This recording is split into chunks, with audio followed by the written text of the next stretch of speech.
If you feel like the world is moving faster than your inner life can keep up, you're not imagining it. Something in your days is being quietly rewritten by invisible systems, new habits, and a kind of language that travels through screens before it ever reaches your heart. And the unsettling part is this. Technology doesn't just change what we do. It changes what we notice. It changes what we expect. It changes what we believe is normal. So let us slow down together. Not to fear the future and not to worship it either. Just to look clearly at how technology is reshaping the world and what that might be asking of you underneath the noise. To you re-listening like someone who senses there's more going on than new apps and new gadgets. If you're here, something in you is already shifting. Because when your reality changes, your identity has to adapt. Even if you don't consciously choose it. From a distance, technology looks like tools. Up close, it looks like patterns. And patterns become expectations. And expectations become behavior. That's where the real transformation happens. Inside the habits people form. Inside the conversations they have with themselves. Inside the pace at which meaning arrives or doesn't. So let us begin with a simple question.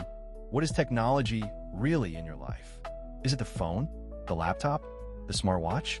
Or is it the way those devices learn you and then respond like they already understand you? Because that's the first major shift technology is bringing to the world. It's turning experience into something tailored, predicted, and optimized. The world is becoming personalized at a scale that used to belong only to imagination. And once something becomes personal, it stops feeling like the world. It starts feeling like my world. Point 1. 5 now. Here's the irony phase, because your initial intuition might be a little too simple. You might think technology is changing the world by adding new features, better cameras, faster networks, smarter AI. But ask yourself, have you noticed how it also changes the invisible rules of attention? When you open an app, do you feel like you're choosing the moment? Or what does it feel like the moment is already chosen for you? When you watch videos, do you feel entertained or do you feel pulled? Like your curiosity is being guided by momentum? This is where it gets philosophical. Technology can feel like an extension of your freedom, while functioning like an environment you slowly adapt to. Like living in a room where the lights dim whenever you look away. You may still be choosing to stay in the room, but you're choosing within conditions that were designed to keep you there. And I'm not saying this to accuse you. I'm saying it to help you see. Seeing changes everything. Because if you can notice the environment, you can stop confusing influence with intention. What if the question isn't only what does technology do? But what does it train in me? Training is subtle. It doesn't arrive as a lecture. It arrives as a rhythm, a default. 2. Let us map the changes in a few clear dimensions. So the picture becomes bigger than headlines. First, communication. Technology has made distance almost irrelevant. People can collaborate across time zones, speak instantly, document their lives, and organize communities faster than ever. That sounds purely good because connection matters. But what it also does is change the tempo and texture of relationship. Conversations used to require patience, waiting for a reply, tolerating silence, reading context through tone and presence. Now we often communicate in fragments. Messages, emojis, brief comments, quick reactions. Fragments aren't automatically shallow, but they're different. They can become a kind of emotional shorthand. So the world is changing from I will be with you to I will be available to you. Availability is not the same as presence. And if you've ever felt a loneliness inside constant connectivity, that's not failure. That's a mismatch between what your nervous system needs and what your environment makes easy. When technology makes connection too frictionless, it can hide the work that relationship actually requires: repair, depth, and time. Second, work and identity. Technology is automating tasks, streamlining processes, and creating new roles. In one sense, this is liberation. Fewer repetitive chores, more creative possibilities. But in another sense, it can make identity unstable. if your skills can be replaced. You might begin to measure your worth by productivity instead of personhood. So the question becomes existential. Who are you when your output changes? Because when technology reorganizes employment, it reorganizes the story people tell themselves about safety. If value becomes something external metrics, performance scores, algorithms that rank you, your inner life can start to feel like a dashboard. And a dashboard doesn't love you. It only reports. Jung used to say that the psyche compensates for imbalance. But if you live too long inside external measurement, your psyche might compensate by creating anxiety, disorientation, or a restless search for meaning. So technology, isn't only changing the world of work. It's changing how many people interpret their own worth. 2/3, knowledge and reality. Technology has expanded what you can learn. It has democratized information. It has made education possible across borders. Yet it also changes the structure of belief. Because instead of reading everything and forming conclusions slowly, we often encounter information through feeds. Feeds are not neutral. They're shaped by engagement, what keeps you watching, commenting, clicking.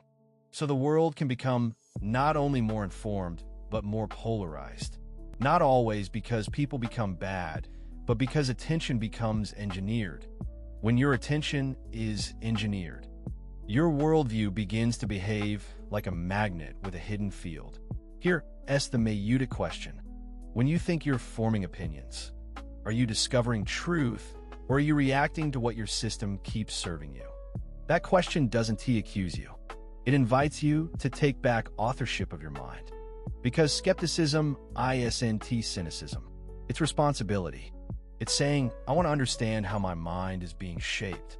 If you can hold that awareness, you can protect your inner freedom. 4th, culture and creativity. Technology is changing what is considered a voice. Anyone can publish.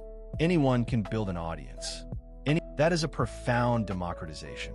But it also creates an ocean of content where comparison becomes effortless. When creativity becomes visible and measurable, it can shift from expression to performance.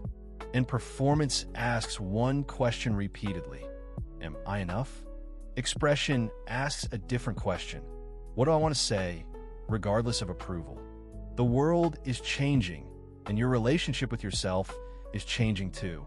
So maybe the deeper issue isn't that technology creates distraction. It's that technology can reorganize desire. Desire becomes curated. What trends, what goes viral, what signals status.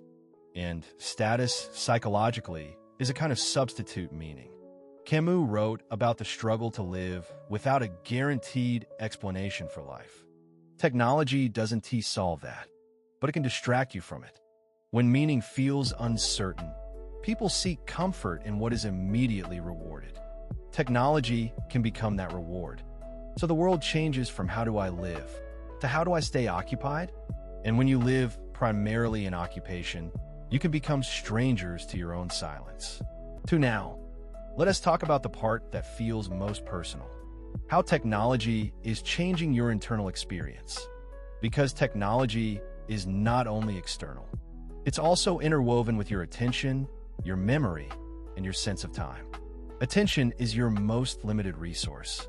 Everything competes for it. Technology competes with attention using novelty, immediacy, and personalized relevance.